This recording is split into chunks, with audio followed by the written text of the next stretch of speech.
امسال همراه قوی ترین مردان جهان به بوتسوانای آفریقا اومدیم. امروز هم اولین روز رقابت هاست. بریم و با این مردان آهنین آشنا بشیم. ماتیاس بلژاک، اسلوونی. روبرت اوبرست، آمریکا. لوک استولمن، انگلستان. مارتینز لیسیس، آمریکا. مارک فیلیکس، انگلستان. یوهانس آرهو، سوئد.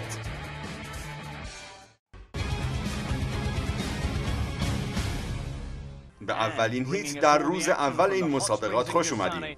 هیت اول مثل سال قبل مسابقه حمل بار هست. 3 بشکه 130 کیلویی رو به مسافت 14 متر باید هر شرکت کننده در مدت 75 ثانیه با خودش حمل کنه و در نهایت روی سکو قرار بده. شرکت کننده اول ماتیاس بلژاک از اسلوونی.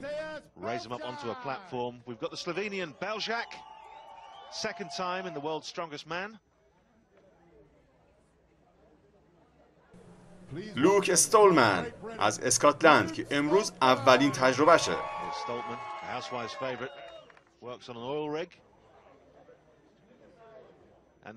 و این آمریکایی عظیم الجثه روبرت اوبرست.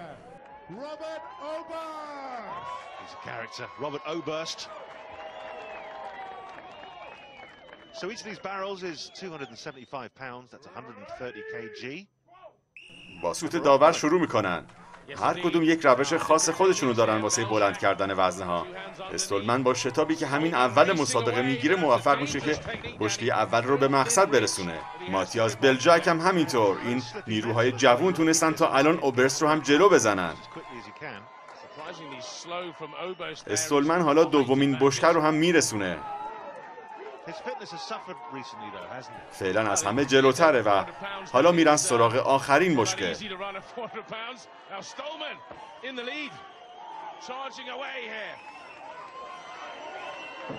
اینجا تعادلش رو از دست میده و بلژاک موفق میشه که بهش برسه. بله، بلژاک اول میشه. با اتلاف وقتی که استولمن به وجود آورد اون تونست ازش جلو بزنه و در اینجا رقیب خودش رو تشویق میکنه.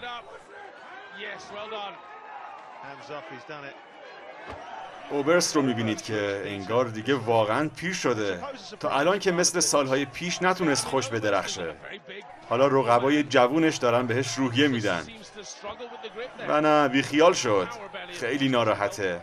و حالا برنده رو اعلام میکنن. ماتیاس بلژاک 3 بشکه رو در عرض 46 ثانیه و 95 صدم ثانیه به روی سکو گذاشت.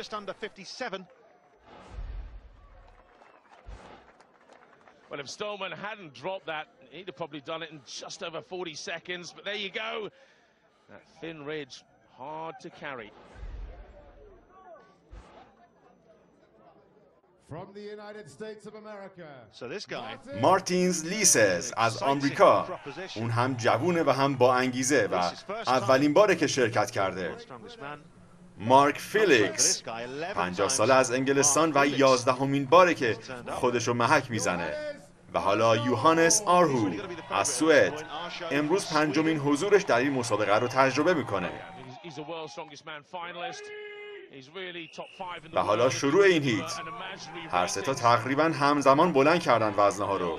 آرهو و لیسز از نیروی جوونیشون کمک میگیرن و این مسیر رو با بشکه تقریبا میدوئن. این دو در این لحظه تقریبا با هم برابرن. فیلیکس الان در تلاشه که اولین بشکه رو بتونه به روی سکو برسونه. اونورا لیسیز با دومین بشکه وسط راهه. آرهو هم در تعقیبشه. فیلیکس به سرعت بیشتر از اینا نیاز داره تا بتونه مرحله رو تموم کنه. زمانی که باید رکورد شکسته بشه 46 ثانیه و 95 صدم ثانیه است. به نظرم این ورزشکارا میتونن بهش برسن. چه بسا هم زودتر. به راحتی این کار رو انجام میده. لیسز خیلی زود تونست این مرحله رو پشت سر بذاره و کمی بعد آرهو. فیلیکس ناامیدانه به اطرافش نگاه میکنه و اینجا حالا برنده رو اعلام میکنن. مارتینز لیسز این پسر خیلی با استعداده و همینطور با انگیزه. آرهو با این نتیجهش کمی باعث تعجب شده، اما خب این رکوردم بد نیست. نفر سوم شد در این مرحله. فیلیکس هم نفر آخر میشه با این حساب. مارتینز لیسز با امتیازی که در هیت اول گرفت باعث تعجب همه شد و در صدر جدول نشست و بعد از اون به ترتیب بلجک و آرهو دوم و سوم شدند و مارک فیلیکس با عملکرد ضعیفش در پایین جدول فعلا مونده. وارد مرحله دوم شدیم. در اینجا دو ستون مجموعاً 360 کیلویی رو داریم. ورزشکاری که موفق به نگه داشتن اونا برای مدت طولانی‌تری بشه برنده است. آرهو اولین نفر بود که فقط تونست 25 ثانیه و 23 صدم ثانیه تحمل کنه. بلجک کمی بیشتر از اون، یعنی تا 28 ثانیه و 8 صدم ثانیه موفق به نگه داشتن این ستون‌ها شد. استولمن خیلی خوب تونست با قدرت بایسته و تا 36 ثانیه و 6 صدم ثانیه تحمل کرد.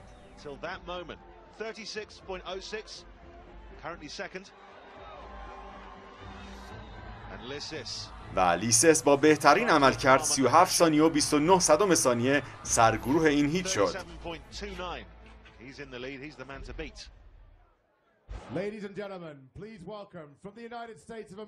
حالا با دقت به رقابت اوبرس نگاه میکنیم. اون بعد از هیت اول پنجم هست در جدول.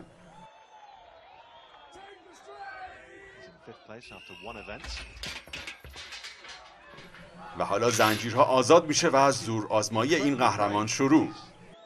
کار شجاعانه‌ای داره انجام میده اوبرس، چون که از ناحیه دست چپ آسیب دیده و این حرکت میتونه براش خیلی خطرناک باشه.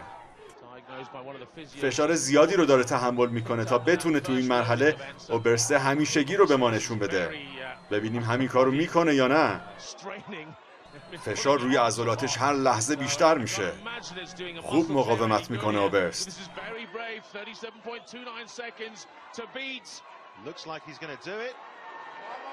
چیز زیادی نمونده. و بله، رکورد ثبت شده رو زد در این لحظه. ظاهرا احساس ناراحتی میکنه از ناحیه دست چپش. با این حال نفر اول گروه میشه تو این مرحله.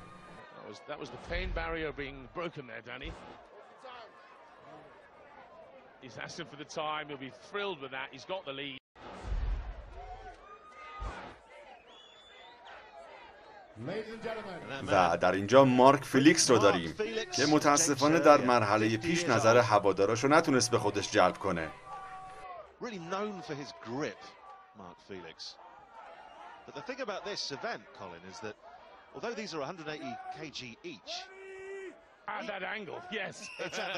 خب شروع میشه.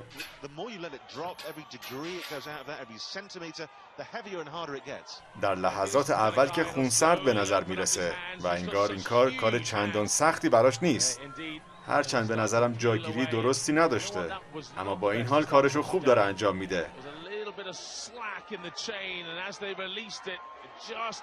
اوبرس هم داره نگاش میکنه. حالا ببینید که چه فشاری داره بهش وارد میشه. هوادارا همینطور دارن تشویقش میکنن.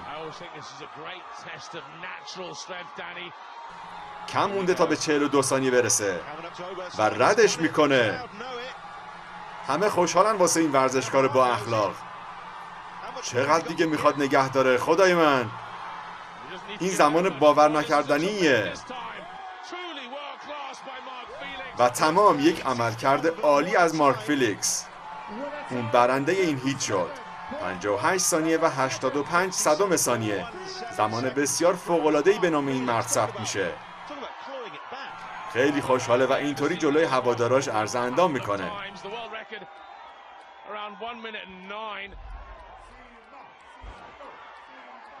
That was tremendous by Felix. He may well have done it if he needed it, and he didn't. Great job.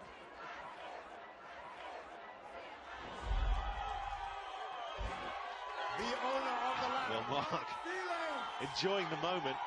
Not often you see him do this, but he deserves it. وضعیت شرکت کننده ها در این مرحله به این صورته: مارک فیلیکس با عملکرد تماشایی خودش اول، روبرت اوبرس دوم و مارتینز لیسس سوم شد و نتایج جدول کلی هم تا اینجای کار به این شکله. مارتینز لیسز در صدر جدول قرار گرفت. مارک فیلیکس، ماتیاس بلجک و اوبرست مشترکاً در جایگاه دوم. متاسفانه اوبرست به خاطر مصدومیت از ادامه رقابت انصراف داد.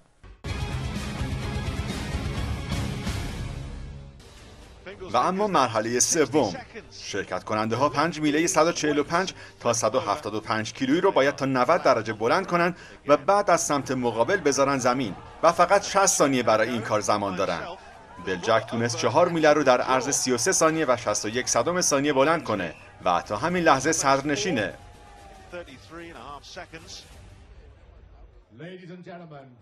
لوک استولمن که بعد از 2 هیت در جایگاه چهارمه.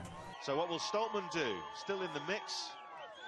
Fourth placed after 2 events. و یوهانس آرهو پنجم جدول. Arsho did not do too well in the Hercules hold. Sort of a similar story to Felix now. خب هر دو شرکت کننده آماده میشن برای شروع رقابت. He'll be under pressure. He'll want to خیلی سریع شروع میکنن. آرهو سرعت عمل خیلی خوبی از خودش نشون میده در همین شروع کار. قد بلندش هم کمک خیلی بزرگیه واسش.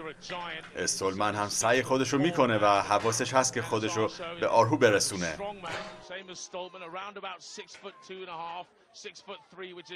آرهو میره سراغ 4مین میله. استولمن عقب افتاده ازش.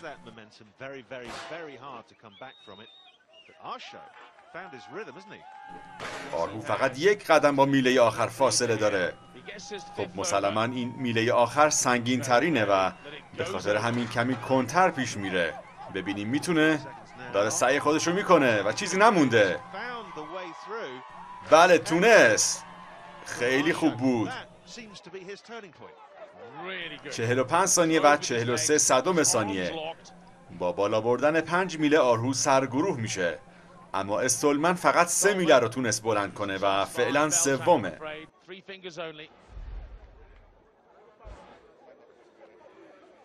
Boy, that meant a lot to Johannes Arsho. He's the favorite in this group, along with Felix. He needed that. Ladies and gentlemen, please welcome این هم مارتینز لیسز از آمریکا. Lissis then, a young American, also represented Latvia in the past. و مارک فیلیکس جایگاه دوم جدول رو داره تا به الان، البته مشترکاً. Twice his age, Mark Felix. خب شروع میشه. So Felix actually has a bit of a history. فیلیکس در زمینه لیفتینگ سابقه خوبی داره. امیدوارم که بتونه اینجا به کارش بیاد. مارتینز که جوون‌تره راحت‌تر این کارو پیش میبره، هرچند تکنیک خاصی نداره. میله ها سنگین و سنگین تر میشن هر چقدر که جلوتر میرن. لیسز با بلند کردن این میله فاصله چندانی نداره تا پایان کار. And of course these do get heavier and heavier. These guys are fatigued as well. Lissis getting that one, but Mark در اینجا فیلیکس کار براش سخت شده. حالا این آخری بد جوری به لیسز داره فشار میاره. به نظر شما میتونه تموم کنه؟ فیلیکس صرف نظر میکنه از ادامه. در چیزی نمونده. نه نتونست از پسش بر بیاد و حتی رکورد آرهو رو هم نتونست بزنه. فیلیکس الان پنجمه.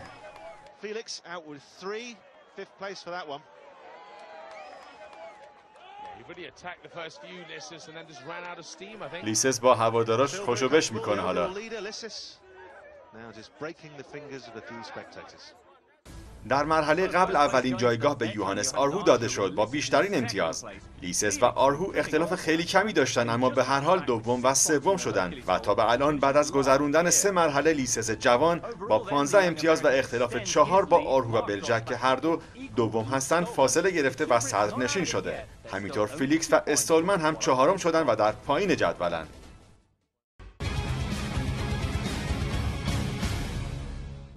خب زمان به رخ کشوندن قدرت ها رسیده. مرحله لیفت. 60 ثانیه زمان برای بلند کردن وزنه 325 کیلویی. کسی که بتونه بیشترین مرتبه این کار انجام بده اون برنده است و بیشترین امتیاز رو میگیره.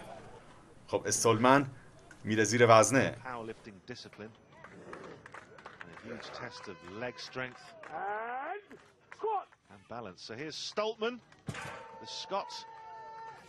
اولین اسکات رو میزنه. میره واسه دومی. نه نمیتونه و از پشت به بالای گردنش میخوره و متوقف میکنه کارشو.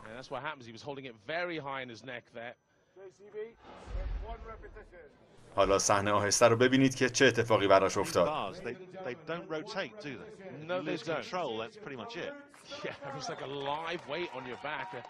You go into a gym, you think about it, the ends spin and they spin for a reason. و نفر بعد مارک فیلیکس. ببینیم این بار چه میکنه. میره زیر وزنه و بلندش میکنه. میره سمت پایین و اصلا خوب نبود. کنترلش رو بیش از حد از دست داد. هیچ امتیازی براش در نظر گرفته نمیشه.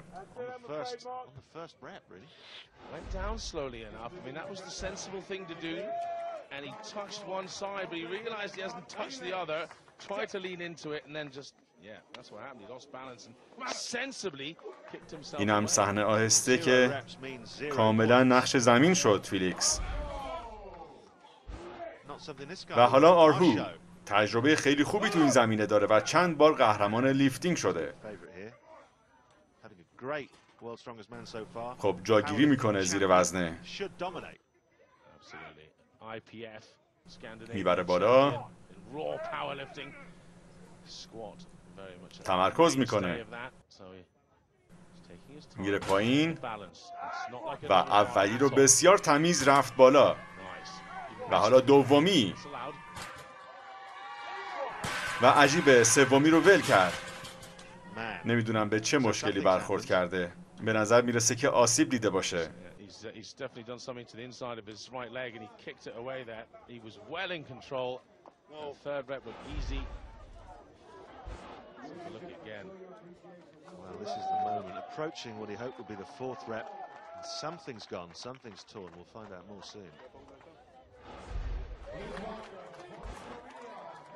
و این هم بلژک 23 ساله و آماده برای انجام این مرحله لیفتینگ. وزنه رو روی دوشش میذاره و جابجا میشه. پاهاش رو زیاد از حد باز کرده.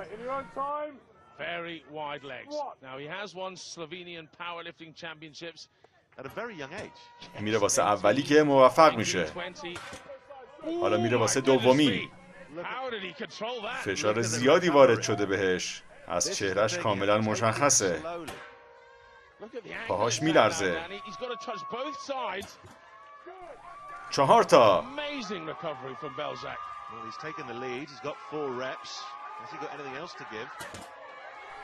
و حالا پنجمی.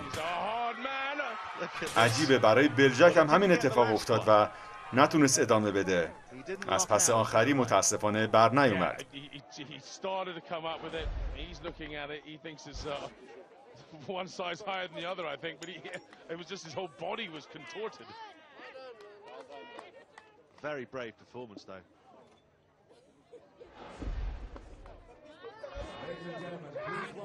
و این هم مارتینز لیسس. در حال جاگیریه.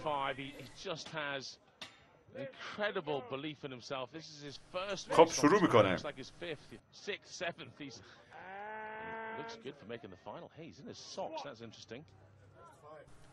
میره پایین که اولی رو بزنه و انگار اصلا براش سخت نیست. فوق‌العاده کار کرد. تا الان 3 تا. همینطور پشت هم داره ادامه میده. با تمرکز بالا هوادارا دارن تشویقش میکنن و بسیار عالی. فوق‌العاده است. رفت 6می. رکورد عجیبی داره از خودش به جا میذاره. و 7می. با همین 7 کار خودش رو تموم میکنه. خودش هم از عملکرد خودش راضی و خوشحاله. میدونه که با این 7 برنده این هیچ شده. So Lissis takes the squat lift with 7 reps. They're delighted. And that 7th rep. After that, he knew he had it. And this face, that's just for the ladies. در این مرحله همونطور که دیدید مارتینز لیسز با 7 اسکات برنده شد و نفرات بعد هم هر کدوم با اختلاف 2 امتیاز از هم فاصله دارن. و حالا در پایان مرحله چهارم مارتینز لیسز جوان با اختلاف قابل توجهی حتی از شرکت کننده های بنامی چون فیلیکس و آرهو هم جلو زده تا بتونه خودش رو ثابت کنه.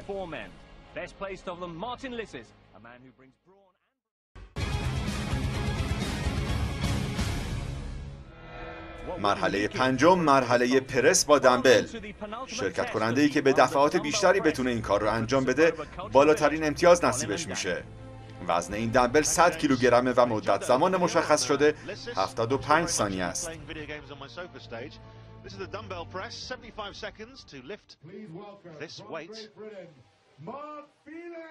اولین شرکت کننده های این مرحله مارک فیلیکس و لوک استولمن.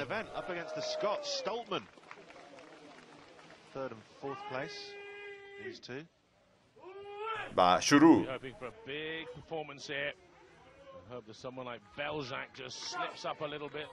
اولین پرس رو فیلیکس انجام میده.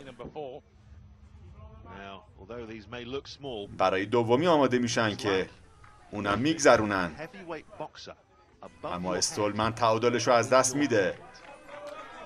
حالا با فاصله 1 امتیاز از هم قرار دارن این دو و استولمن دومین پرس رو هم انجام میده. فیلیکس 3 استولمن 2.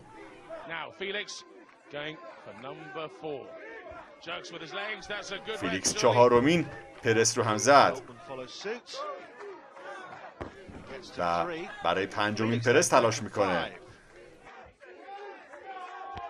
پرس میزنه اما قبول نمیشه این حرکت.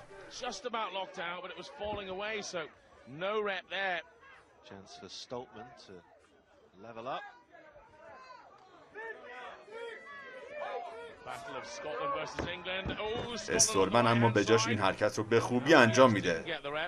وقت داره تموم میشه و باید بیشتر تلاش کنن. پنجمی رو هم میزنه. بسیار عالی. در آخرین لحظات.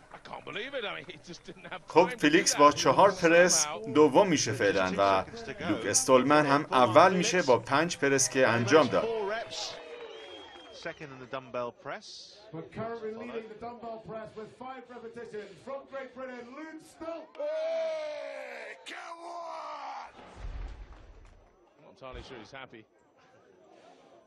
Oh, a little glance over there to Felix. Well, he's beaten one of the greats. It's his moment. Ladies and gentlemen, please welcome ماتیاس بلجک، نفر دوم جدول تا به الان.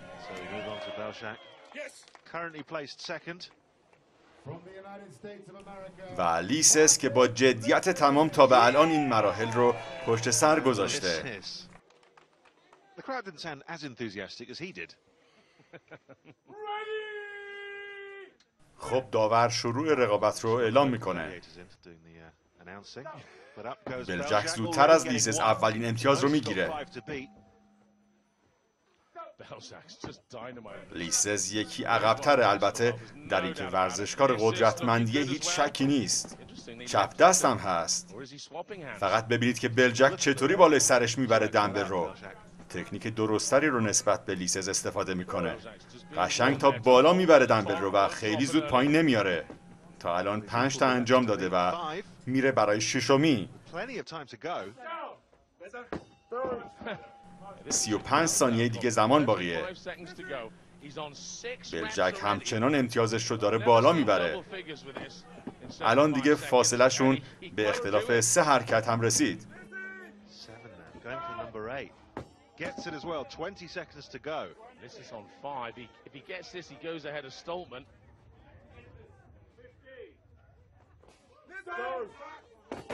Both men get them.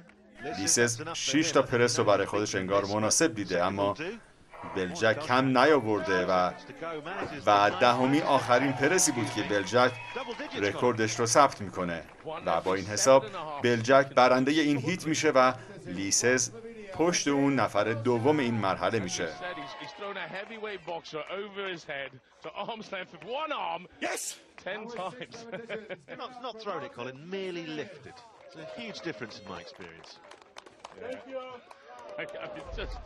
don't know what to say, Daddy. I've never lifted a boxer or a box, but look at this little moment here. He knows he's got it and he knows how well he's done. در مرحله پیش با نتیجه قابل توجهی که بلژاک گرفت برنده اعلام شد و فیلیکس هم نفر آخر این دور. با گذشت 5 مرحله می‌بینید که تفاضل امتیاز نفر اول و دوم با سوم و چهارم خیلی زیاده و لیسز در اولین حضورش چقدر خارق‌العاده کار کرده. باید ببینیم که در مرحله آخر چه اتفاقی قرار بیفته.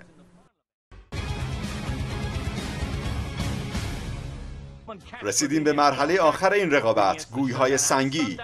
5 تا گوی به اندازه‌های 138 تا 200 کیلوگرم وجود داره که باید در عرض 1 دقیقه یا به عبارت دیگه 60 ثانیه روی سکو قرار بگیرن. امتیازها تو این مرحله 2 برابر حساب میشن. مارک فیلیکس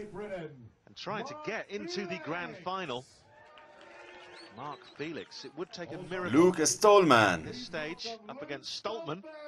Because points-wise, if Stoltman lifts even 1 stone, Felix is out.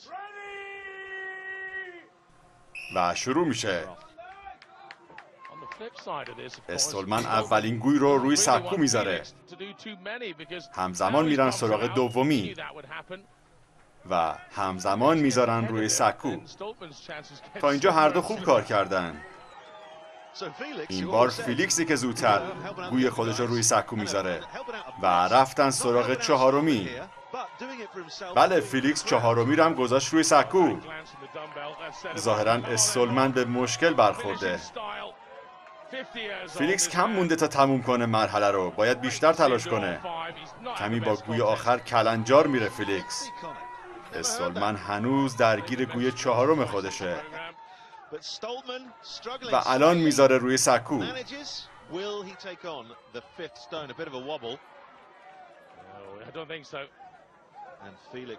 اینطور که پیداست فیلیکس خسته شده. استولمن هم همینطور. خب دیگه ادامه نمیدن. فیلیکس 4 گوی رو در 28 ثانیه و 90 صدم ثانیه جابجا کرد. متاسفانه به فینال نمیرسه. استولمن 4 گوی رو در 47 ثانیه و 81 صدم ثانیه روی سکو گذاشت. از عملکرد خودش ظاهراً خوشحاله. و حالا نوبت میرسه به 2 نفر آخر. مارتینز لیسس و این هم ماتیاز بلژاک. هر دو آماده شروع رقابتن و سوت داور زده میشه. تقریبا در یک زمان گوی اول رو میذارن روی سکو. سریع میرن سراغ دومی. لیسس کمی زودتر گذاشت روی سکو گوی دومشو و کمی بعد بلژاک. و حالا سومی رو میذاره لیسس. چه سرعت عمل خوبی داره. بلژاک هم سرعت خودش رو کمی بیشتر میکنه. لیسس رفت سراغ پنجمی. تا فینال راهی نمونده. به راحتی کار خودش رو به پایان رسون. آفرین به این قهرمان جوان. اما بلژاک همچنان درگیر بلند کردن گوی آخره. ببینیم موفق میشه یا نه. نتونست و انصراف داد از ادامه این مرحله.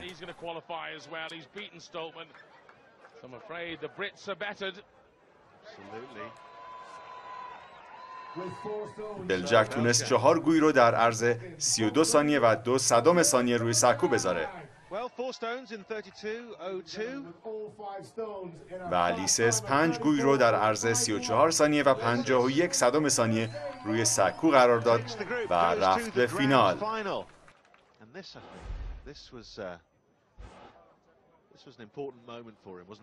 It was like he's coming out as a debutant. Yes, indeed, and he was. But it also sent a message to the others. This man's a real threat in the final. Well, SJ is going to be talking now to the winner of Group 1. با عملکرد بسیار عالی که این ورزشکار آمریکایی یعنی لیسس از خودش نشون داد، برنده مرحله آخر اعلام شد و فیلیکس با 4 گوی اما تایم کمتر نسبت به 2 شرکت کننده دیگه در جای دوم قرار گرفت. و در نهایت لیسس و بلژاک ستاره‌های این رقابت با بالاترین امتیاز راهی فینال قوی‌ترین مردان سال 2016 میشن.